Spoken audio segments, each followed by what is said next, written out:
Yan, nariho ang ganap ngayon sa Santo Niño, dito ho sa bayan ng Rosario. At ariho ang mga magta-try out po sa varsity dito sa Santo Niño. Ano kung dami ng mga aray? Ilang kaya ga mga aray? Isko po, Rude. Yan, tingnan maliliyo ako sa dami ng mga aray. So yo, what's up mga borda? Andito ho ngayon sa aking para lang sinilangan. Siyempre ang Santo Niño, shoutout muna sa Santo Niño. Alright, at ariho kasama ko din ang mga nagwagwapuhan at mga talented. Utoy, anong ganap dito sa atin sa Santo Niño? Basketball tryout. Basketball tryout. Anong age, Utoy? Senior high to high school. Senior high to high school. Sa tingin ninyo, makakapasok kayo? Yo! Alright, salamat mga tropa. Okay. Alright, shout out. Alright. Dito kami ngayon sa Santo Niño para maghanap ng mga university dito sa school na to. At ayun, may napili kami na 28 players na babalik para sa susunod na tryout. So coach, silang po napili nyo ngayon for the first tryout? May napili kami na yung iba ay naging ION bowlers, nagka-tryout sa ION, training, yun nga, babalik pa sila. So all in all po, ilan lang po ang pipiliin? 20 players. 20 players all in all. Maglalaro at ang 5, 5 ay magiging Reserve. serve player. Alright, thank you po Coach Kenjay Magracia. Alright. Thank you. Tryout na Santo Niño Formation and Science School sa panguna ni Ma'am Selly. Kami nagpapasalamat sa kanya at nabigyan ang chance ang mga bata na magkaroon dito ng varsity.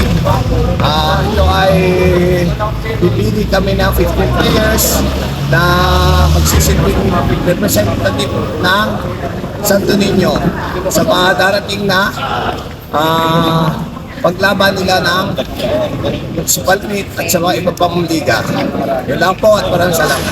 Alright Coach, thank you so much po. Coach Byron Bathan. Nandito tayo ngayon sa Santo Niño Formation and Science School.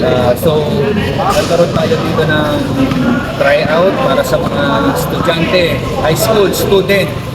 So, ayun, more than 60 plus yung nag-try out, hindi pa kasama yung night class, so almost kalahati yung ipinalad. Ayun, tapos meron pang kalahati na aming napili. Babalik sila next week kasama yung magta-try out sa night class. Ayun, muling magbabalik varsity ng Santo Niño Formation and Science School. Siyempre, sa tulong ng ION Basketball Club. Naging successful naman yung tryout nila. Ayun. See you next week. Kaya, thank you, Kaburda. Salamat.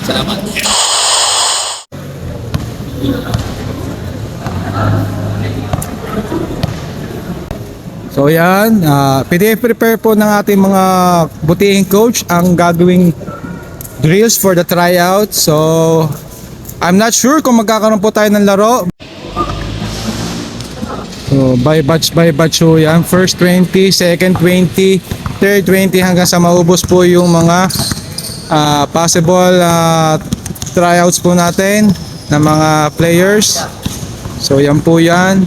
Madami po sila, medyo mahihirapan ang ating mga coach, pero yakang-yaka ho yan.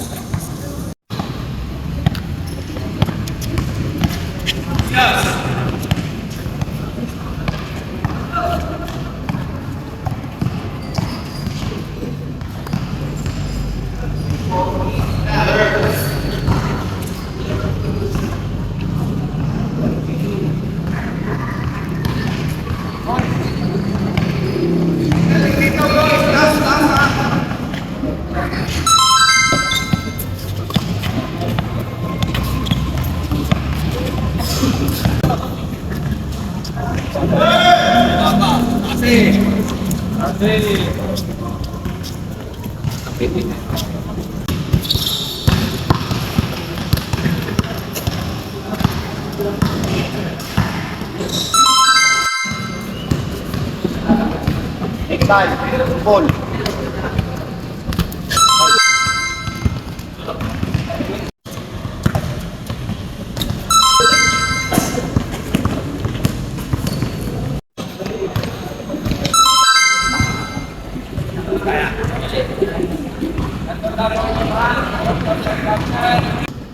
O, pasa. Okay. 1, 2. Shot.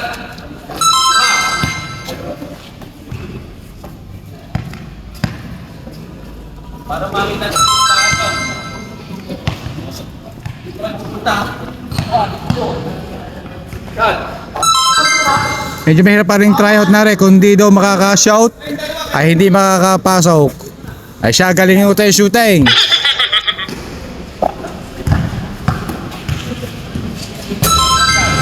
Wala.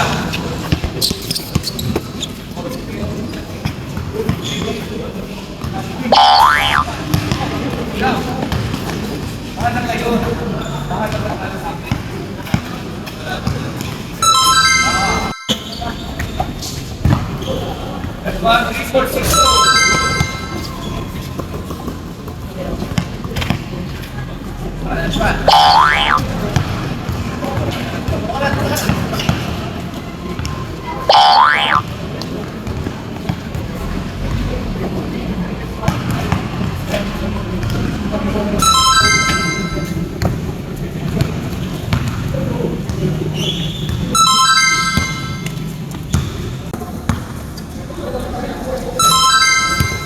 One, two, three, four, five, six, seven, eight, nine, 10, 11, 12, 13, 14, 16, 17, 18, 22, 23, 24, 27, 28 kayo. Meron pang magta-try out na night class. Hindi na uhulugan. Pasok na kayo lahat. Ang kailangan lang namin, 15 players. So gagawin namin 20 players, merong 5 reserve. Doon sa 20 na yon, kung sino tatamad-tamad, habang nag-iinsayo kayo, tatanggalin namin. Okay? Ngayon, babalik ko yung next week.